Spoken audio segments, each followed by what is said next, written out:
So, guys, you know how I've been repeatedly saying throughout these reviews that Kai has been extremely underused? Well, after this episode, yeah, that's definitely not a complaint anymore. Don't change the channel. Don't touch that dial. We got it all on UHF. Take off your sneakers.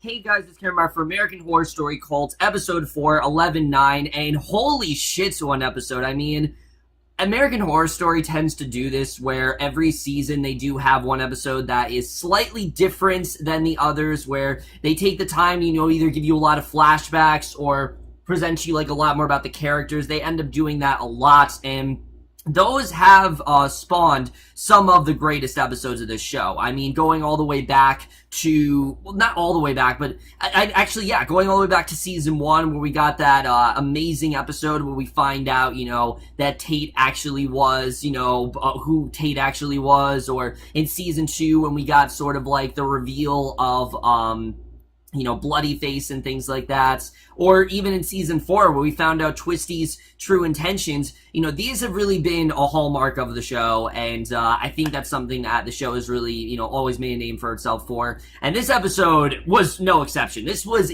far and away the best episode of the show. I mean, easily. No contest whatsoever. There were not of the show, I mean of the season. There were so many things I really loved about this episode. I thought it was just really well handled, and honestly, removing Allie from the equation, I'm not really complaining, honestly, because Allie as a character is kind of one note. I definitely will say that, and this episode really does show how when you don't focus on Allie, the show really is kind of better, but we're just gonna get into it. And I love the way this episode starts off, because we start off on election night, and that did have me a little bit concerned, because I was like, no, why are we going back to politics? It seemed like the show was moving away from it, but we get kind of what this show is really trying to, shed some light on. It's not nearly as heavy-handed as it was in some other, scenes, but we see Beverly Hope. She reports on the historic turnout, and she notes that Democratic turnout seems lower than usual. And once she finishes, she tells her cameraman RJ wants to do it one more time. Bob says that he's not going to use any cutaways or bumpers, and the reporter wonders why she's there, just as Serena Belinda walks by, who is in fact played by Emma Roberts, which it's really cool to see her back on the show. I know she's been on Scream Queens for 2 seasons, but now that show's canceled, now she's back on American Horror Story, and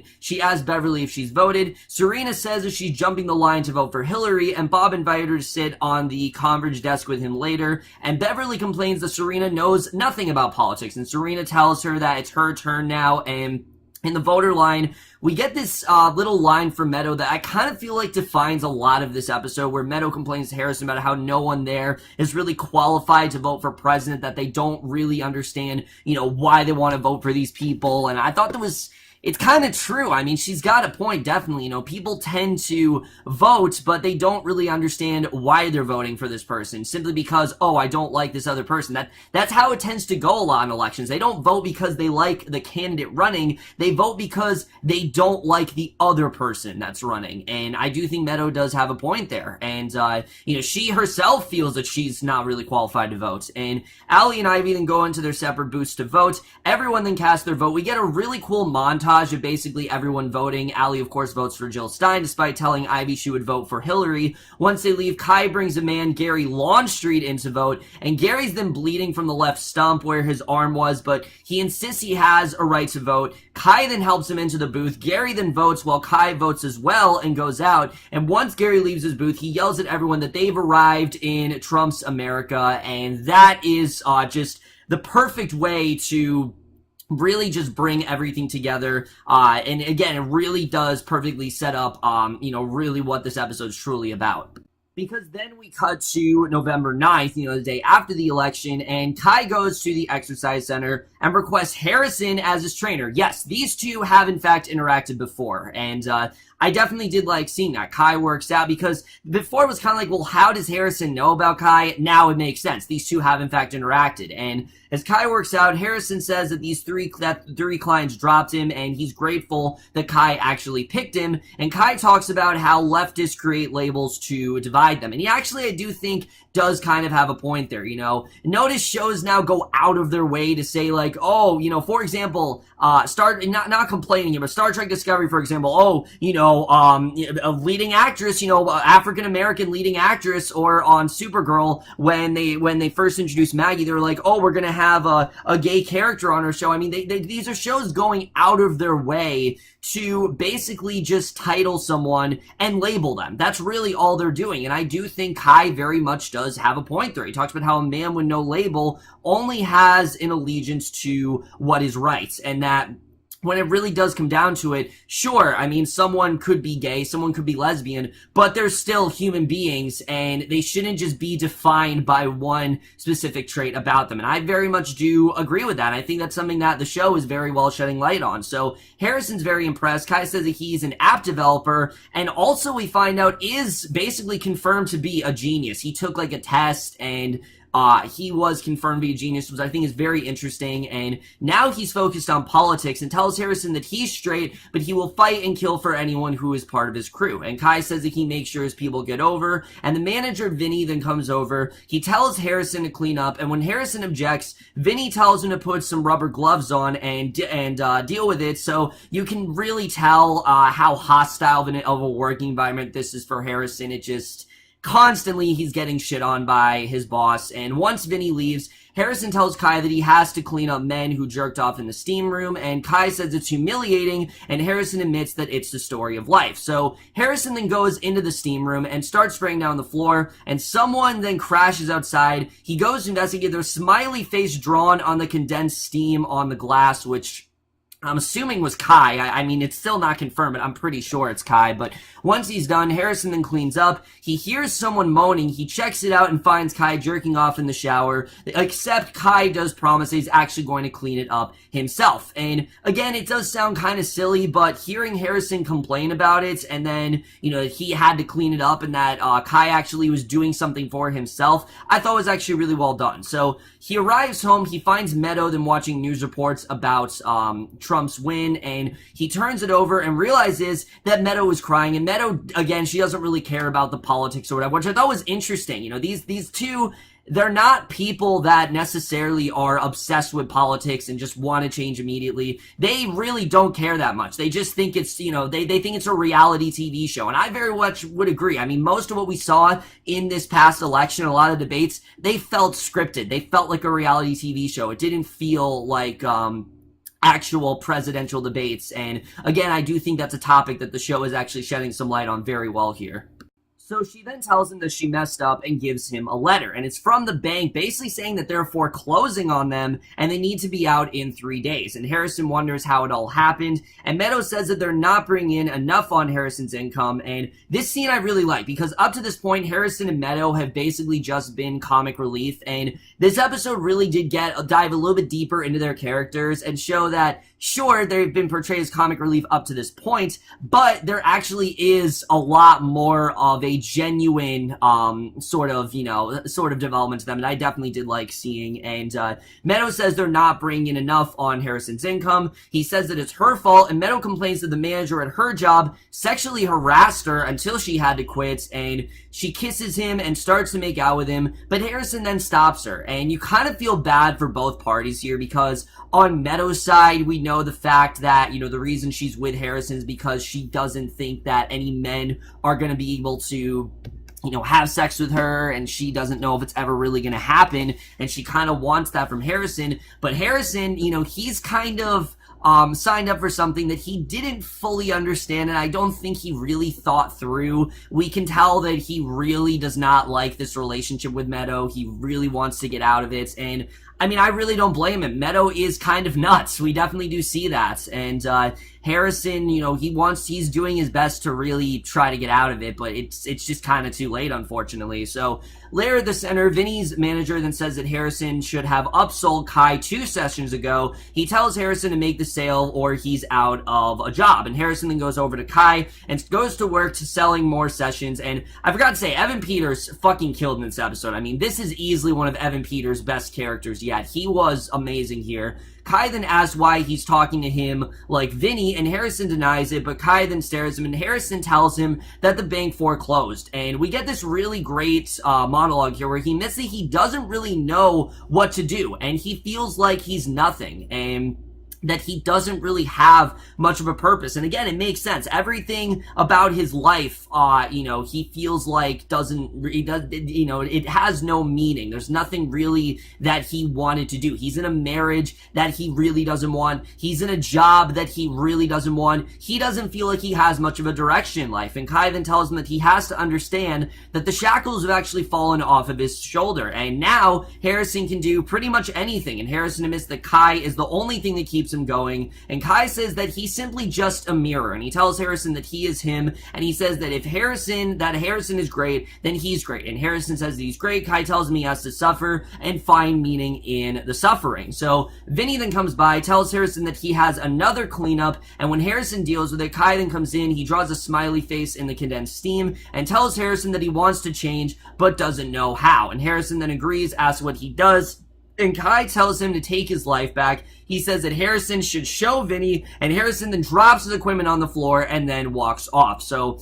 Vinny is then exercising with weights. Harrison then sprays him in the face and says that he wants to feel his pain. He wants Vinny to see what he did to him, and he slams the weight bar down on Vinny's throat. Kai comes up, tells Harrison to show Vinny what it means to suffer, and he crushes Vinny's neck. Yeah, he literally kills him, and Kai tells him that he changed his life and is proud to call him his friend. And like I said, this is really him kind of facing his, main fear head on and kind of tackling it and finding, again, Kai's intrigued by the fact that, he is doing something about it, and Vinny then gasps for air, and Kai tells Harrison to finish him off. He backs away, and Harrison then slams a weight into Vinny's face just to make sure he's dead, and this is really Harrison getting his aggression out.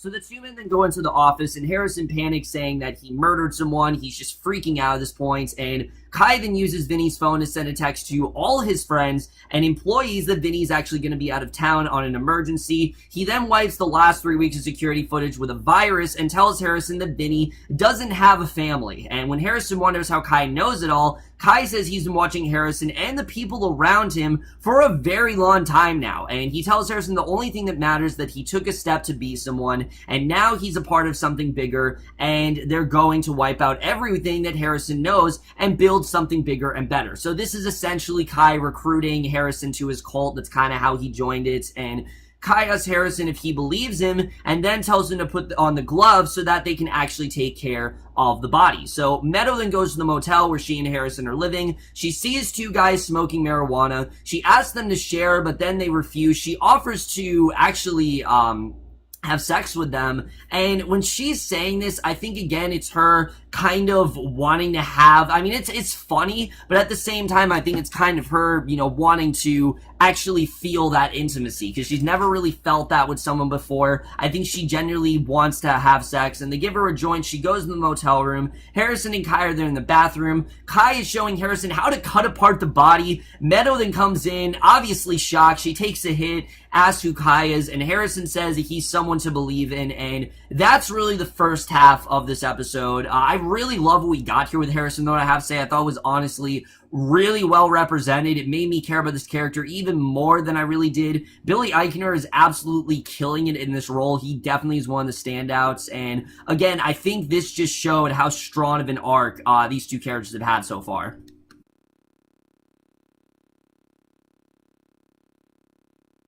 So we then go to December 2016 and get our second half of the episode where we focus more on Beverly. And I was very happy with this because coming off of Roanoke, as much as there really wasn't one character I cared about, Adina Porter was fantastic in that. I mean, she absolutely dominated that show easily. Even though she was not a main lead for some reason, she was the star of that show. I think every season there was like one star. Adina Porter was the star of last season easily, and to see her have a role like this, I was definitely very happy with, because up till now, I haven't exactly been happy with what they've given her, but it makes sense why. They just kind of been waiting to give her her big moment, and I think she really did get it here. So she gets a police report of a headless body at a landfill, and she and RJ drive there. Beverly complains that Bob never sends Serena to landfills, and Serena, meanwhile, is busy back at the WBNR studio doing a piece on relaxation techniques. So,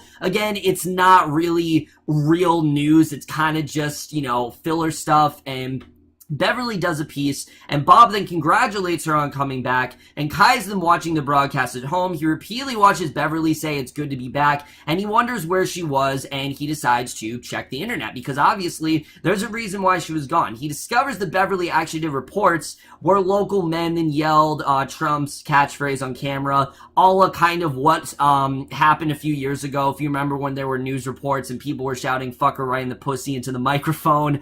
That's basically what this is kind of shedding light on. It's funny to watch, but at the same time, for the newscaster, it's humiliating. I mean, the fact that, especially when they're trying to report on these serious topics and someone just has the audacity to scream something like that into a microphone just so they can shock people, it's just really pathetic. It honestly is. And as funny as it is, because, I mean, I will admit, watching it, yeah, it's funny. It definitely is, but it definitely is kind of pathetic at the same time that someone would just go into a microphone and scream that kind of thing. And, we can see throughout this montage that she's getting more and more aggravated, and finally, after the fourth time, she finally just snaps, attacks one of them, starts beating them with the microphone, and it's so bad to the point where people end up remixing it. It goes on YouTube. I mean, it was very realistic the way this was played, because whenever something ridiculous happens on like a newscast, you always see like reports about. Think about the bed intruder. Think about that woman who screamed like Kapuya, things like that. There's so many different several news, sort of remix things out there that, we can definitely, again, reference this to, but, basically, Serena then did a piece on Beverly checking herself in for 30 days of psychiatric evaluation, and now she has essentially come back. So I thought, again, this really got us deeper into her character. It showed that Beverly essentially just wants to be taken seriously, and this really did kind of mess her up. And I thought, again, this is just a really great way to get into her story here. So at the studio, we see Bob. He's caressing Serena's breast, kind of sexually harassing her. However, she kind of wants it. She leads him on, invites her to his lake house for the weekend to talk about her career. And Beverly then comes in, and they don't make any sort of, they're not discreet about this at all. Beverly knows very well that these two are in some kind of weird affair of some sort. It's a very strange ordeal overall, but she says that she actually needs to do some work. Bob tells her she has to cut a piece of her story for Serena's wine tasting piece, and Serena says that people want to be distracted from the news, and Beverly tells Serena that sucking dick is no way to build a career, and that's essentially what Serena's doing. She's just kissing up to everyone, giving herself, just pleasuring all these men, but Beverly's actually had to work to get it, and Bob warns her that he could have canned her, but HR was worried that Beverly would sue, and she tells him that she's the only black reporter, and he can't fire her for that reason. But Bob tells her to cut the minutes and leaves, and Serena says that one day she'll be on the Today Show, and then walks out after him. So later, Beverly, she's slashing Bob's tires when Kai comes up, and he gives her advice on how to do it. She isn't interested in advice, but he offers to buy her a cup of coffee. He says that he doesn't care why she was slashing the tires, and he figures that she was actually humiliated as a black woman, and tells her that she should be slashing tires, throats, not tires. She should, basically take her aggression out and, again, give her something to believe in. And he figures that fear in a small town in Michigan can infect the whole world in a matter of days, and Kai says that he needs a great messenger to give fear a name. And when Beverly wonders who he is, he says he's running for city council, and he plans to move from there to dominate the world, and he needs Beverly. Remember, Kai's whole goal is to fix the world. He feels like the world fears like the main problem, and he kind of wants to do something about it. So He promises equal power, assures her that he's not just tough talk, and she wonders why he chose her, and Kai says that rage defines her like no one he's ever seen, and asks what it feels like. And she says that it feels like wanting to be the last person on Earth so she can watch everyone else die first. And she admits that she doesn't believe in anyone, including herself, and Kai gives her the address to his campaign office and says that he'll see her in a few days. So we then get this incredible scene where Serena's doing a piece about dog adoption jamboree, and reluctantly picks up a dog, and she doesn't even want to do this piece, mind you. She doesn't want anything to do with this dog whatsoever. She's just that spoiled. And as her cameraman Colden looks on, 3 clowns walk up and just straight up murder her. I mean, they completely just mutilate her. Colden runs forward, the clowns kill him as well, and basically this is Kai kind of doing a service to Beverly. And Kai, Meadow, and Harrison are at Kai's apartment examining Meadow's sketches of clown masks, and Meadow says she always wanted to be a painter, and Kai assures her that she's actually a genius. And Beverly then comes in, says she saw the tape of Serena dying, and asks if Kai did it. Kai admits that it was, and says that he did it for her so that she would believe, and he tells her that he would do anything for her, and Beverly says that she believes in him. He repeats it back to her and hugs her, and Beverly confirms that he's actually offering equal power in that way. So basically he helped her out, she's in his cult, and that's basically how that was done. So later in the breaking news, we see Beverly. She does a piece on the discovery of Vinny's head at a homeless encampment. She talks about crime devouring their community and the local government turning a blind eye, and Kai then watches the broadcast and smiles, realizing that his work is done here. And I really love this arc. Like I said, I thought out of all 3, I think Beverly's was the strongest for me. I mean, the third arc is definitely the biggest part of the episode, but I think the second half here was probably my favorite part. I really do love this character. I hope we do get more of her throughout the season. Adina Porter is just so fantastic in this show, and I'm really happy that she had just as strong as a character, maybe even stronger than she did last year in this episode. So then we get to the final act of this episode, which takes place on November 7th and focuses mainly on Ivy, because while we definitely know a lot about Allie, Ivy's the one that hasn't been as clear. Like, what is Ivy's real sort of role here? And this episode kind of tells us we didn't know shit about her. We really didn't. Ivy is completely different from the way that we actually did perceive her. So, and it makes sense because we've been looking at it kind of like in Allie's perspective, but Ivy wants Allie to come with her to an anti-Trump rally, and Allie insists that Hillary is a lock and says that if she thought Trump had a chance of winning, then she'd vote for Hillary instead of Stein, which of course we know she voted for Jill Stein. So disgusted, Ivy then leaves, and Allie's reasoning kind of made sense, but kind of didn't. She thinks that, Hillary's just going to win and there's no reason to vote for her, which, I mean, it's a really dumb reason, but people are then chanting against Hillary. Gary is there, starts arguing with Ivy, and when he gestures towards her, Winter then intervenes and accuses him of sexual assault. And prior to, this episode, it seemed that Winter and Ivy had no interaction before, that these two, this could have been any random babysitter and Ivy didn't really care. Turns out that's not the case here. These two actually have very much interacted before, and Gary then runs to his truck, he drives off, and you think that's going to be the end of it, but it's not. Winter actually goes after him once he escapes. Winter then goes back to Ivy, asks if she's okay, suggests they get some food, and Ivy then agrees, and they go to the butchery. Ivy says that Allie actually doesn't think much of her. Winter wonders why, she's married to her. Why is she married to Allie when it's clear that these two don't really have that great of a relationship? And Ivy says that Winter is young, and when she asks what Winter is going to be, Ivy says she's going to be a power behind the throne. And I have to say, Winter, up to this point, has been a very confusing character, but I really liked her in this episode. Like, I could really tell where Winter was coming from here. So Ivy admits that she's actually very angry, and Winter tells her that she should be angry because Gary straight up assaulted her. And when Ivy blames herself for freezing, Winter tells her not to be so hard on herself, and they commiserate about how white men are very much entitled, and it's just really pissing them off. But that night, Gary's then closing up the grocery store that he owns, and as his cashier Shirley leaves, she reminds Gary to vote, and he says that he plans to vote and bring America back. So Gary then closes up. He sees Winter in the aisles. She's looking for tape and explains she wants to tie someone up, and Ivy then tases Gary unconscious. Winter then picks out the tape for the job, and when Gary wakes up, he finds himself taped to a chair in a basement, and basically a masked Winter and Ivy are there. tell him that they'll call the police in 24 hours, and it reminded me kind of Sweet Vicious a little bit. Like, if you guys have seen the show Sweet Vicious on MTV, which if you haven't, you definitely should. It is a very underrated show that was way too good for MTV. It's so good that they had to cancel. Like, they didn't even realize how great of a show it really is, but I digress. But that whole show, the whole point of it was them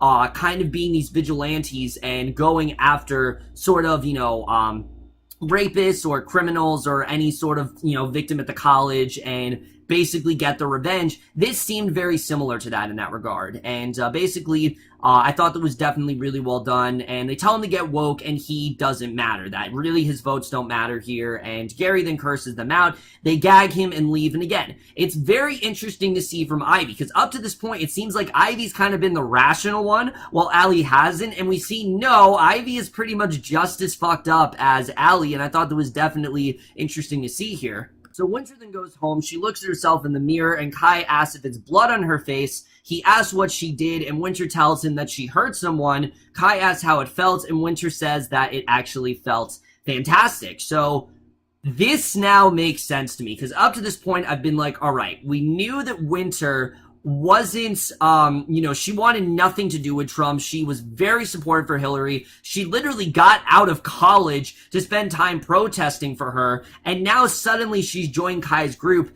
Now it really makes sense, because Kai, as we know, wants to give people someone to believe in, and this gives Winter someone to believe in. Remember, Winter feels like all of this time was kind of pointless now, because she's realizing, well, at this point, she doesn't know that Trump's actually going to win, because this is, before the election and everything.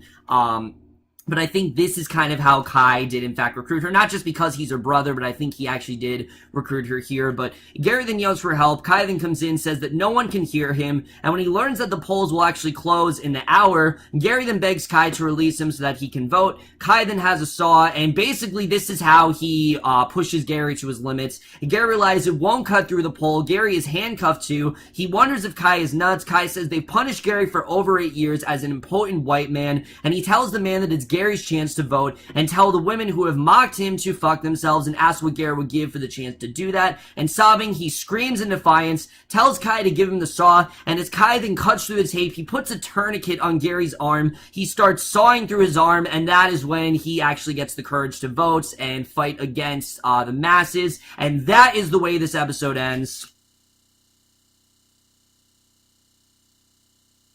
So overall, guys, like I said, a lot of interesting stuff to think about here. Even more interesting than the show has been, because I think this season as a whole, it's been very compelling when it hasn't focused on Allie screaming every 10 seconds, then it's actually been compelling. But this easily was the most thought-provoking episode. And first of all, I want to talk about Kai, because it has to be said, what is Kai's real motivation here?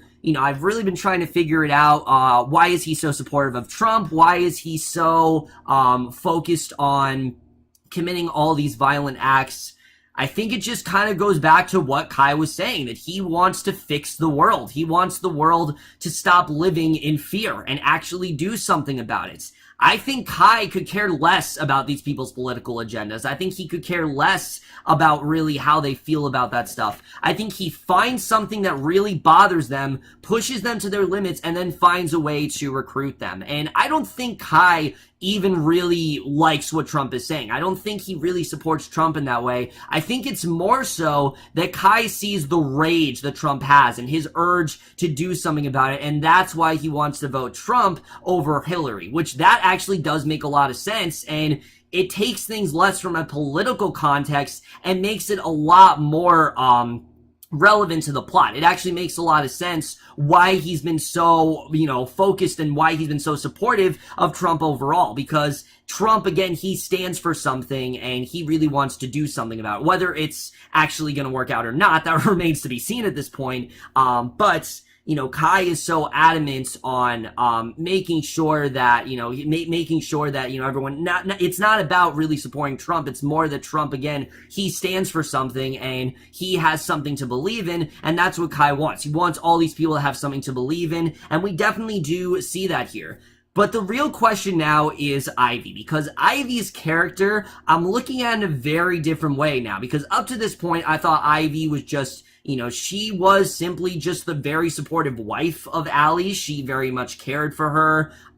She's been kind of dealing with this for a very long time now, and that she just kind of wanted to help her, and she's starting to kind of grow tired of it. But we're seeing that's not really the case here. If anything, it seems that Ivy really doesn't want to be with Allie anymore. She wants to get out of this relationship as soon as she can. So now every scene with Winter kind of plays out in a different way, where maybe Ivy didn't hire Winter simply because she was an available babysitter, but maybe she did it as a means to get out of her relationship with Allie. We know that she wanted to get out of this relationship, and maybe Winter, sexually advancing on Allie and giving her a bath and them, performing sexual acts on each other, this gave Ivy a chance to leave. This gave Ivy a chance to kind of start over because she's not happy with Allie, and it also very well parallels to Harrison. Harrison doesn't like what his life has become. Ivy doesn't like what her life's become, and I think these are two characters that very much want out of this world,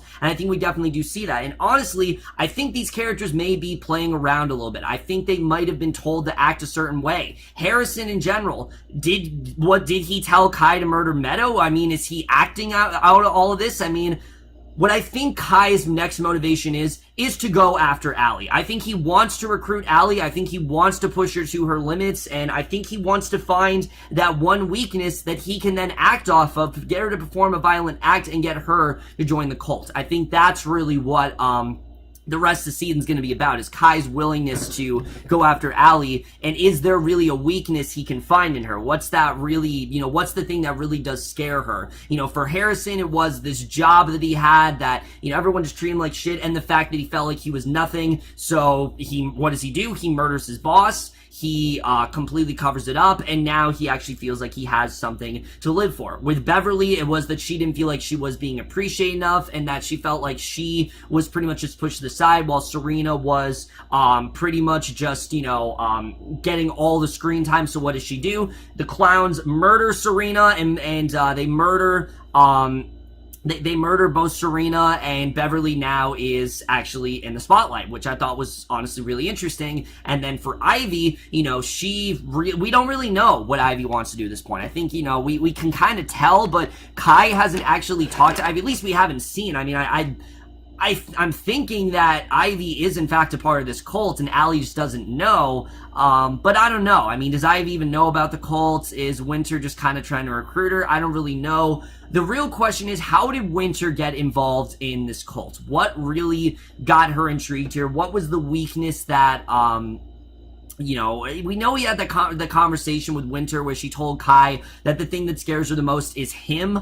But I don't really know how that leads to her now joining the cult. Because what I'm thinking is she's trying to drive this family apart. She's doing what she can to drive this family apart. That way Ivy can, escape from Allie because she doesn't want to be with her anymore. Ozzy, she's trying to get Ozzy to turn against Allie, which seems to be working. I think this is all kind of the work from Kai, and Winter trying to break this family apart to find that great weakness, and that's kind of what they're trying to do here. And I think that as a whole is very, very compelling, and if that's where the season's going to take us, this is some of the most thought-provoking stuff I've seen in American Horror Story in a while, easily. I'm really loving where this is really headed. Kai as well is just such an intriguing character. Evan Peters absolutely killed it in this episode, and the fact that he really is a genius, we can tell he really is a genius. He's done his research a lot.